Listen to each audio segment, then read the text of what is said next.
အားလုံးမင်္ဂလာပါကျွန်တော်ဒီဗီဒီယိုလေးရတော့ဗောနော်ကျွန်တော်ယခုဝေမျှမယ့်ဗီဒီယိုလေးရတော့ဒီမှာမြင်နေတဲ့အတိုင်းပဲဗောနော်ဒီမင်းတို့မြင်တဲ့အတိုင်းပဲအဲဒီမှာ look at for the last value ဗောနော်နောက်ဆုံးရေးတွင်းခဲ့တော့တန်ဖိုးအချက်လက်အားရှာဖွေခြင်းဗောနော်ဒီလိုကြီးဒါကတော့ခေါင်းစဉ်နေတာတင်တာဗောနော်ဒီလိုကြီးပြောရင်တော့ရှင်းမှာမဟုတ်ဗောနော်အဲ့မှာကျွန်တော်တို့က vlookup တို့ index math function တွေကိုတော့เนาะကျွန်တော်တို့ဒါ excel သုံးဆွဲတူအဲ့ဇဲနဲ့အလုပ်လုပ်တဲ့လူတော်တော်များများတော့ဒါမသိမဖြစ် function တွေဖြစ်တဲ့အတွက်သိကြတယ်သုံးမှုကြရပေါ့နော်ကဲလို့ basis level သမားတွေဆိုရင်လည်းအဲ့ဇဲကိုလေ့လာရင်ဟိုကြံတဲ့ဟာတွေမသိနေပဲဗျာနော်ဒီ vlookup တို့ဟို sumif တို့ဘာညာပေါ့ဒီ internet တောင်မှနည်းနည်းမြင့်နေရအဲ့ဒါတွေသုံးရတယ်ပေါ့နော်ဟိုတင်ရတယ်ပေါ့နော်အဲ့တော့ဒါပေမဲ့ vlookup တို့ internet တို့ကမိမိရှာလို့တော့အရာဤပထမဆုံးရွေးတင်တော့အချက်လက်ဆိုပထမဆုံးဆိုဒီအပေါ်ဆုံးမှာရှိတဲ့အချက်လက်ပေါ့နော်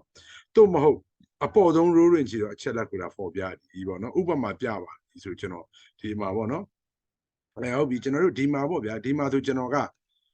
တရက်နေ့မှာဒါကျွန်တော်တို့ဈေးနှုန်းပေါ့ဗျာနော် PRIC price ပေါ့ဗျာနော်ဒါ price ပေါ့ထားပါတော့နော် price IDEN item NAI နဲ့ item နေဒါကျွန်တော်တို့ကဈေးတွေကိုစုံစမ်းပြီးတော့ဟိုစည်ရင်တွင်းတယ်ပေါ့ဗျာဒါ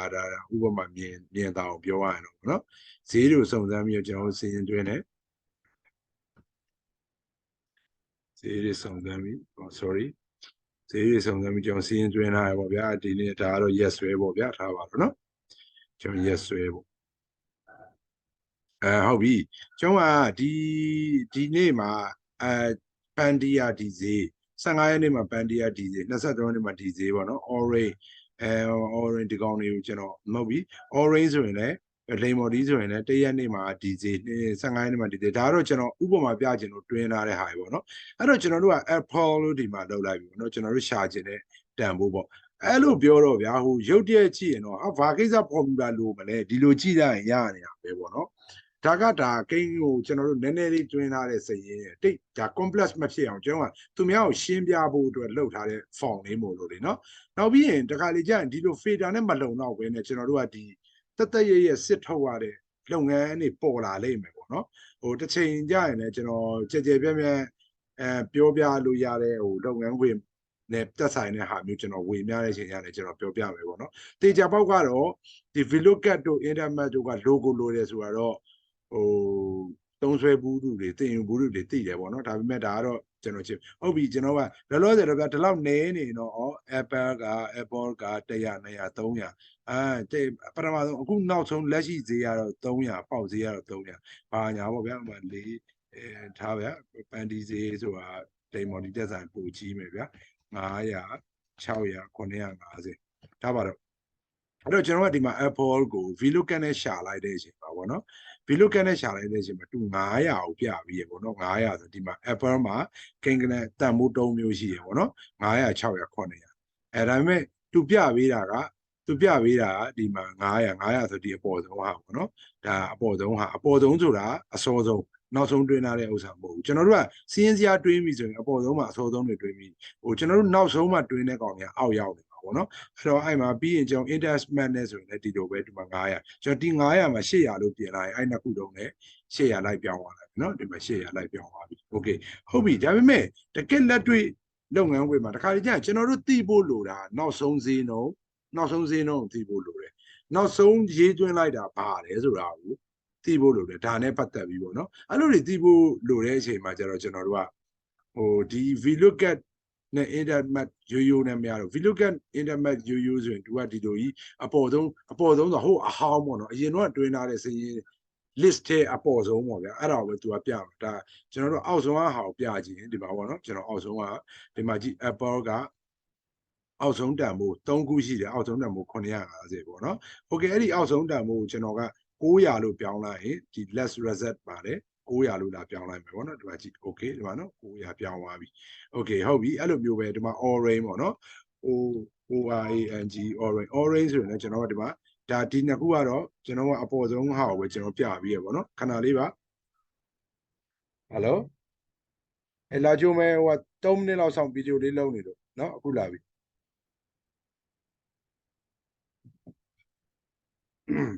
အဲ့တော့ ဒီမှာ orange ကိုလောက်လိုက်တော့လေသူကအပေါ်ဆုံးဟာကိုပဲသူပြပြပေါ့နော်ကျွန်တော်တို့ကတိကျင်တာတခါလေကျတော့ကျွန်တော်ကအခုလက်ရှိပေါက်ဈေးကိုတိကျင်တာလေကျွန်တော်တို့ဟိုလုပ်ငန်းရှင်ကြီးဆိုပြပစ္စည်းတွေအများကြီးတွင်းလာလက်ရှိနောက်ဆုံးမှတွင်းလာလက်ရှိပေါက်ဈေးကိုပြကျင်တာဖြစ်တဲ့အတွက်ကိုဒီလိုကြီးလိမ့်ရှာနေရရင်အဆင်မပြေဘူးပေါ့နော်ကျွန်တော်တို့ကအဲ့ကြတော့ formula သုံးရမယ်ပေါ့နော်အဲ့တော့သူကဒီမှာပေါ့300ပေါ့နော်ဒီမှာကျွန်တော်900လို့ပြောင်းလိုက်ဒီမှာလည်း900ပြောင်းလိုက်ပြီပေါ့နော် okay ဟုတ်ပြီအဲ့တော့ဒီ formula ကိုကျွန်တော်ဘယ်လိုရေးလဲဆိုတာကိုကျွန်တော်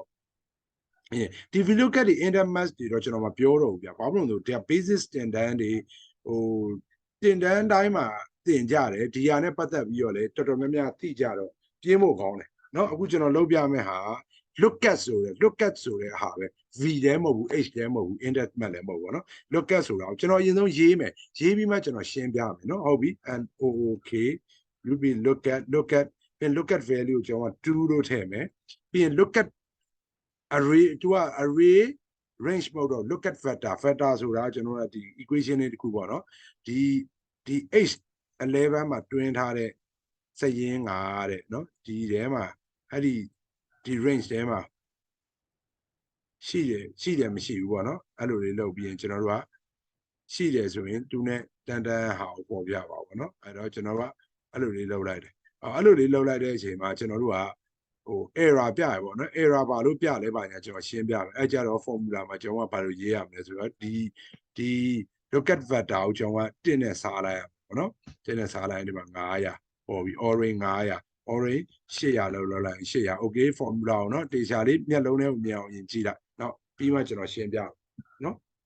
lookup လို့ရေးလိုက်တယ်ကျွန်တော်တို့က lookup value ပေါ့နော် lookup value ကျွန်တော်ရှာချင်တဲ့ value ကို2 number 2လို့ပေးထားတယ်ပြီးရင် lookup vector ဆိုတဲ့တဲမှာဒီ1နဲ့စားတာကိုနောက်မှထည့်လိုက်နောက်မှထည့်လိုက်နော်အဲ့ဆိုဟိုအဲ့လိုအဲ့ဒါပေါ်မှာဒီကောင်ကဒီမှာရှိတဲ့ကောင်ကဒီထဲမှာရှိနေတယ်ဆိုရင်ဆိုတဲ့သဘောမျိုး h11 equal to ဘာနော် e11 to e16 နဲ့လောက်တယ်ပြီးရင်သူနဲ့ဒီဘက်ကပေါ့နော် column 2ရဲ့ဘေးကလက် column မှာရှိတယ် f column မှာရှိတယ်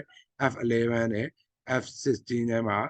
ဟိုသူနဲ့ညီနေတဲ့ဒီလိုတန်းတူဖြစ်နေတဲ့တန်ဖိုးကိုဖော်ပြပါအောင်เนาะအဲ့အချိန်မှာသူက error ဖြစ်တဲ့အတွက်ကိုကျွန်တော်က1အစားဆိုပြီးကျွန်တော်ထည့်လာပြီပေါ့နော် okay ထွက်ပြီဟုတ်ပြီဒါဆိုဒါရဲ့ reset ဘယ်လိုရလဲသိပြီပေါ့နော်အောက်ဆုံး reset နောက်ထပ် orange တွေအများကြီးအောက်မှာအခုကျွန်တော်ကအခုမှဒါဟိုလိုမျိုးနဲ့လောက်ထားလို့ကျွန်တော်ကဒီ range တစ်ခုတက်မှတ်လို့ e ဆိုရင် e အဲ့လိုပေးလိုက်လေရတယ်เนาะပြီးရင်ဒီကောင်လည်းဒီလို select မှတ်ပြီး f ဆိုရင် f လို့ပေးလိုက်လေရတယ်အဲ့ဒါဆိုရင်ကျွန်တော်ကဘာလဲဆိုကျွန်တော်ဒီမှာ apple ကိုကျွန်တော်ထပ်တိုးမယ် app အဲ့ဒီ apple ကျွန်တော်ထပ်တိုးမယ်ဘယ်လောက်ထပ်တိုးမလဲထပ်တိုးမယ်90ရာထောင်တောင်းကျွန်တော်ရှောက်တွင်းကြည့်မယ်เนาะပြီးရင် orange orange ဆိုလဲကျွန်တော်ရှောက်တွင်းမယ် orange ရတယ်9800ဟုတ်ပြီကျွန်တော်တို့ကဒီမှာเนาะ orange 9800ဆိုဒီမှာမြင်တယ်เนาะ9800သူပြောင်းသွားရပါเนาะ oh sorry ဒီကောင်ကြီးကြောက်မလို့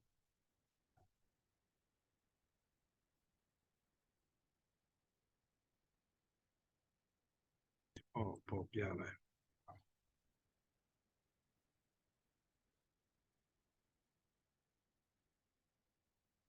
ကျွန်တော်ဒီမှာပေါ့နော် orange အသစ်9800 apple ကိုကျွန်တော်လုပ်ကြည့်မယ် app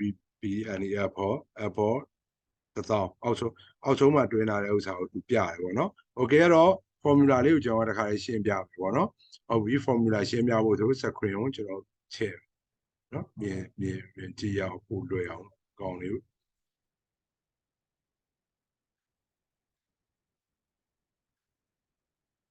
မြင်တော့လို့ formula ကိုကျွန်တော်တို့ရှင်းပြမယ်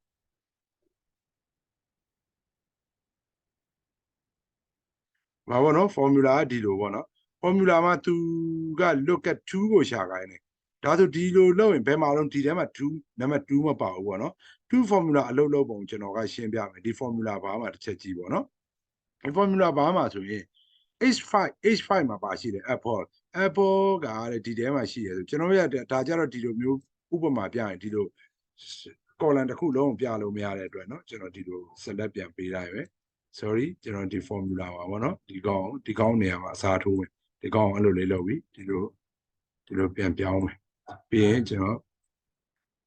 f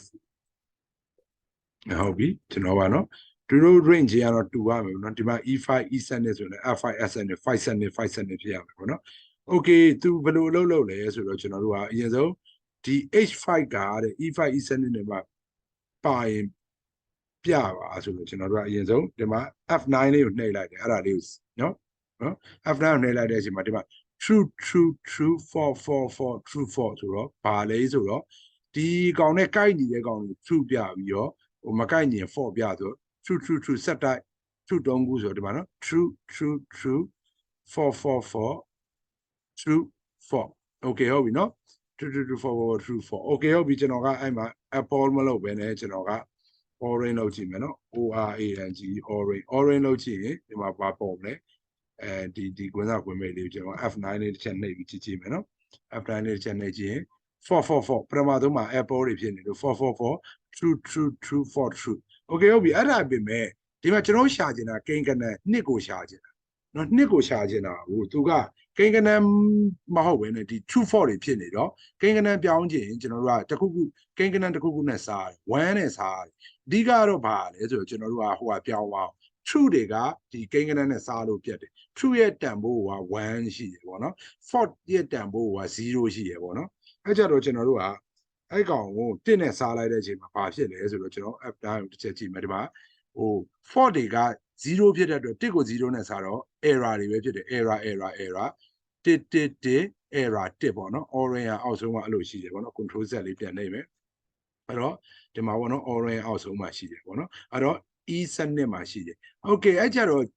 သူရှာကျင်တာကပါလေနှစ်ကိုရှာကျင်တာပေါ့နော်။နှစ်ကြီးတဲ့ကိန်းကနန်းကိုရှာကျင်တယ်သူရှာကျင်တယ်နှစ်ကိုရှာကျင်တယ်ဒါပေမဲ့ဒီထဲမှာကျွန်တော်တို့ရှိနေတာပါတယ်ဆိုတော့ကျွန်တော်ဒီထဲမှာရှိနေတာတစ်တွေပဲရှိနေတယ်ပေါ့နော်။အဲ့တော့သူကကြီးတာကိုရှာတော့ကိန်းကနန်းကိုရှာလို့မတွေ့တော့သူက range အကြီးဆုံးကိုရှာတယ်။ဒီထဲမှာသူ range number အရာ row number အရာအကြီးဆုံးသူ E5 နဲ့ E7 နဲ့ဆိုဘယ်ဟာပိုကြီးလဲ E7 နဲ့အဲ့ဆိုသူ E7 နဲ့ကတန်ဖို့သူပြမယ်ပေါ့နော်အဲ့တော့ကျွန်တော်တို့တစ်ချက်ကြည့်ရအောင် E7 ကတန်ဖို့သူပြမယ်ဆိုရင်ဒီမှာ E7 က9800ပေါ့နော် Okay ဟုတ်ပြီကြာဆိုကျွန်တော်တို့က Apple APPNE Apple ကိုသူကပြမယ် Apple ကြတော့ကျွန်တော်တို့ကဒီ E7 မှာမရှိဘဲနဲ့ဒီမှာပေါ့နော် E7 မှာပဲရှိရပေါ့နော်ဒီမှာ E7 မှာပဲရှိတော့ဒီ formula အရာဆိုရင်သူက E7 ကိုပြမယ်ဆိုသူပြချင်တာတော့ E7 ပဲဒါပေမဲ့အဲ့ဒီ E7 က error ဖြစ်နေတဲ့အတွက်ကိုE7 က error ဖြစ်နေတဲ့အတွက်သူရဲ့ဒီဘက်နောက်တစ်ခွက်စုပ်တယ်ပေါ့ဟိုကောင်တွေကအပေါ်အောက်သွားသူကအောက်ကနေအပေါ်သွားတာပေါ့နော်ဒီကိန်းကနန်းသူရှာဖွေခြင်းနဲ့အောင်အကြီးမတွေးတဲ့အချိန်မှာသူက row number အကြီးကနေအငယ်ဟိုပြန်သွားတဲ့နေစနစ်နဲ့သူကသွားတော့ဒီမှာ E7 မှာမရှိတော့ဒီမှာ E7 တိရှိတယ်ဒီမှာကိန်းကနန်းတိရှိတာE7 ဆိုတော့အကြီးဆုံးကဒီမှာဆိုတော့သူကအဲ့ဒီအကြီးဆုံးဟာကိုသူဖော်ပြရပေါ့နော်အဲ့တော့ကျွန်တော်အခုပြောတာကိုရှုပ်ကောင်းရှုပ်နေလိုက်မယ်ပေါ့နော်အရင်ဆုံးဦးကြီးမင်းတို့ကဒီဟာလေးကိုအရင်ဆုံးဟိုပါပေါ့နော်မျက်လုံးနဲ့မြင်အောင်တာအရင်ကြည့်လိုက်ပေါ့နော်ဟိုမျက်လုံးနဲ့မြင်အောင်ကြည့်လိုက်ကြည့်ပြီးရင်ဒီလိုသုံးလို့ရတယ်ဆိုတာကိုအရင်ဆုံးမှတ်ထားလိုက်ပေါ့နော်တဖြည်းဖြည်းနဲ့မှကျွန်တော်ဗီဒီယိုကိုစေ့ထားပြီးတော့ဟိုဟာလုပ်ကြည့်လိုက်နားချင်းနားလေလိုက်မယ်နော်โอเคဟုတ်ပြီကျွန်တော်